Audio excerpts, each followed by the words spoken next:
Hello and welcome back. This time we are going for something a little bit different. It's going to be a destroyer. As you can see, it's Tamiya's kit of the Fletcher class destroyers. And I'm going to go for DD450, the USS O'Bannon. But first of all, let's have a look at the kit itself. I would not call this a kit review or anything because, well, it's not so many parts, but still. Just a quick look. This is obviously the hull, made in one piece. So if you want to have a waterline version of the ship, well, yeah, good luck. You have to cut it, and as you can see, a little bit of sanding here on the bottom, and that's about it. And well, that is where the propellers go. My favorite part is this one here, the color scheme, which is printed in black and white. Yeah. Thank you. I mean, why even bother? It's printed in color on the box on both sides, so well. The manual,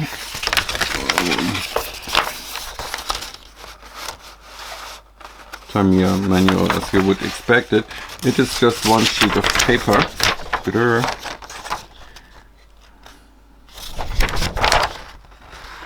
And this is all there is to it, so shouldn't take too long to build that. And now let's look a little bit more at the parts. I think 175 of these ships have been built, or at least have been ordered. Most of them were actually built and commissioned. So the Fletchers were probably the most versatile ship to ever see action during the war. They were used for shore bombardment, anti-submarine warfare, anti-aircraft fire protection for carrier groups and such. They were used as escorts, as troop transports, and some of them even were equipped with catapults, so they could be used as aircraft carriers. So whatever job the Navy could find, the Fletchers would do that. The one I'm going for will be DD450, the USS O'Bannon. The USS O'Bannon was the first Fletcher to be launched and to be set into the water together with her sister, the USS Nicholas. And O'Bannon first saw action during Guadalcanal, and from there she was to be seen on all the major throughout all the major battles of the Pacific campaign, from Guadalcanal to New Guinea to the Philippine Sea, the Battle of Leyte Gulf, Okinawa, you name it. O'Bannon was always in the front. And after the war finally ended, the USS O'Bannon was actually one of the ships in Tokyo Bay when Japan finally capitulated. After that, the ship was a little bit rebuilt.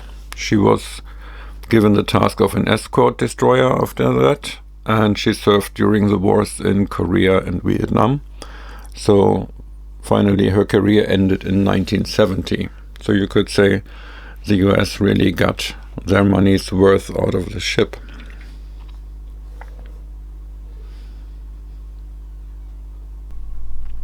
So, and here's what I did in the meantime. A lot of sub-assemblies, the hull and part of the superstructure on top of it. And this is about as much as I think I should assemble that thing before starting with paint. Since the deck should be darker and the superstructure should have the usual light gray as a... yeah, we'll see. So, here we go. I prepared that thing and painting it first with a spray paint, quick coat of light gray, and then I painted the deck once already with darker gray, mixed a little bit of blue into that to match the deck color, which was like what is called sea blue or whatever. So a bluish darker gray tone. And after that I would just go for another dry fit, show you how the whole thing looks like right now. So this is as far as I got up to now. So the whole ship is spray painted from the outside with a light gray. The deck is painted in a darker tone. And I think the next will be the bottom. Get some red paint on the hull and the black line that is like the waterline marking. So, and here we see the bottom of the whole thing, which has already, as you can see, some mixture of all sorts of gray and red, just to make it look a little bit used and shabby, which usually happens before you even finish the paint job. So this is how it should or might look like. Now I'm adding just some more different tones of color, like a bit more orangey, like here, just to make it look a little bit more patchy and maybe a little bit more interesting even. So let's have a look at the propellers.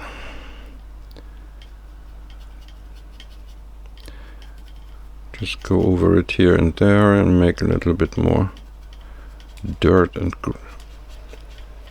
yeah, it's not really rusty because, well, it's under the water line, so it wouldn't rust there. But you get the idea. Yeah. And yeah, I would just do this one, and after that I would probably take something grayish, greenish, to where there might be sort of, you know, microorganisms and algae and things like that closer to the water line.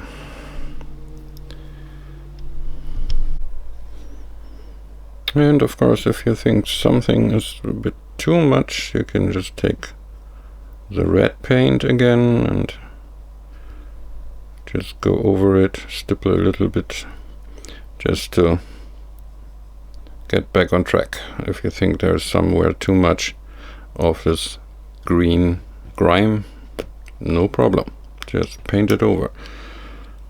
And here, I mean, obviously that was the tape that ripped off some of the black paint, and I would think I would touch that up a little bit, but on the other hand, it looks shabby and worn, might happen in real life, so I would just touch up part of it and leave something the way it is too.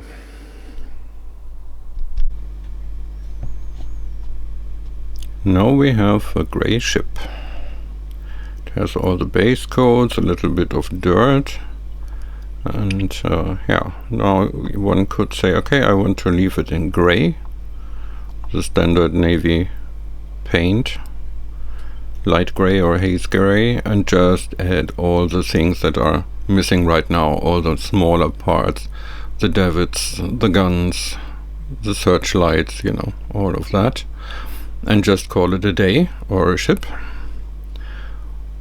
Or we could just go on and do the camouflage, which I would do because why not?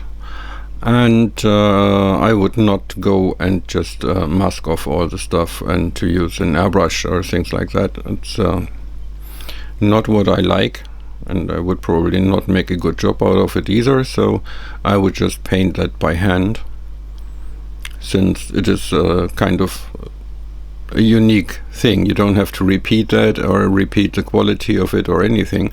You can just paint it more or less following the scheme on the box, and that's about it. So that's what I'm going to do now.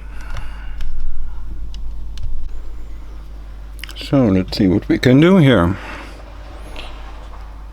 So it should be something like from here,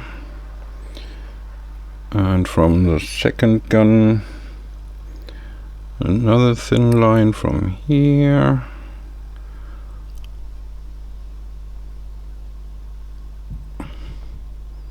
doing something like this, maybe going down. I think there was quite a big patch on the front somewhere, like this. like this, and it would go like here. So I make all the outlines here. I would not talk into the microphone all the time like this, but just to get a sketch.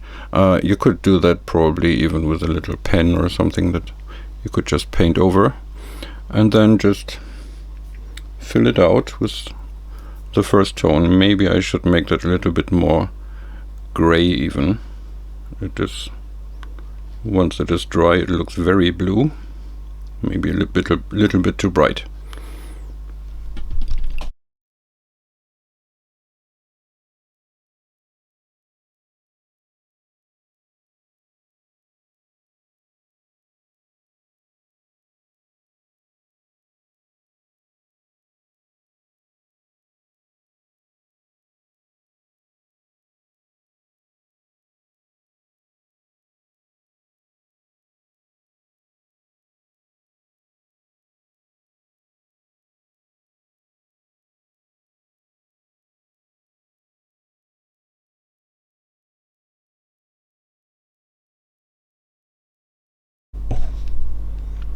So here we go. The basic camouflage scheme is applied now, and the next step would be streaking, rusting, weathering and things. Before that I applied a coat of clear varnish just to protect the paint job and to make it possible to use a lot of thinner for the streaking effects and things like that. So before I wash off all the camouflage and all the paint that is done already, better safe than sorry. And it helps also with washes, because it's just, the liquid is just running better on a clear coat than it does on this flat acrylic paints.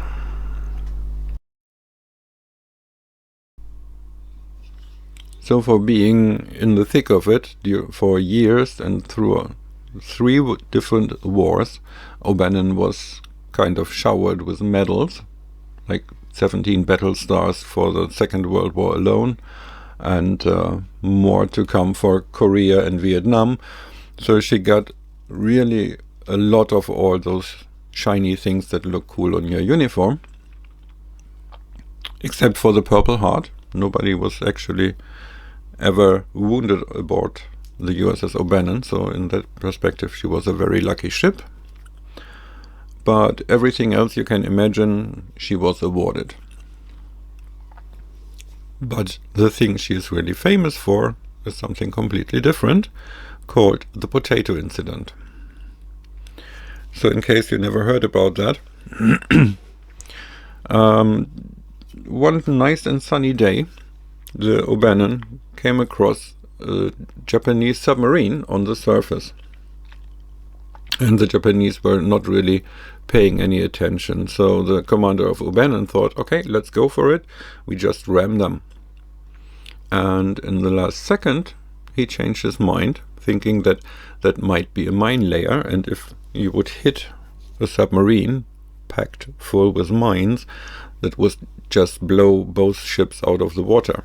So he stepped on the brakes, turned the rudder, and just avoided to hit the submarine, to actually ram it, but came so close in the process that it was impossible for O'Bannon to use her guns, since they could not depress so far to actually fire at the submarine.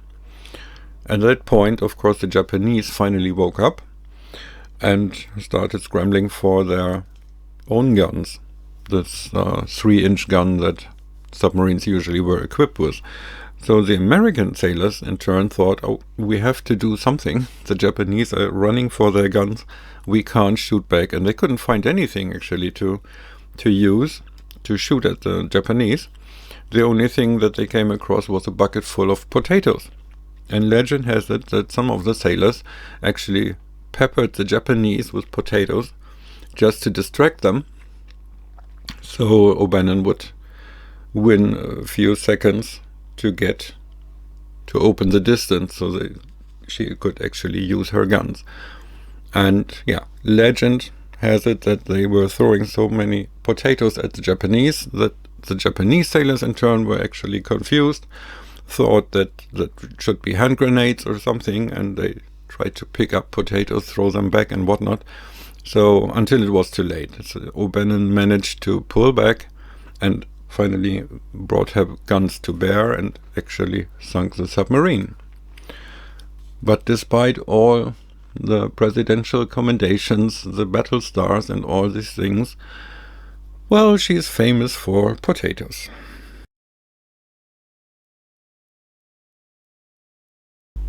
And from here on, it is just about all the little details. All the guns, some ammo boxes, the depth charges, all the stuff can be mounted now. So we'll see how that works.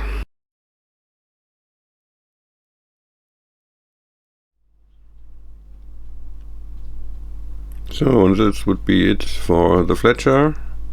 Well, the decals are still missing, but I still have to find a 0 to make the 450 working, so later. And that's it for this time. I think the next one will be something slightly bigger.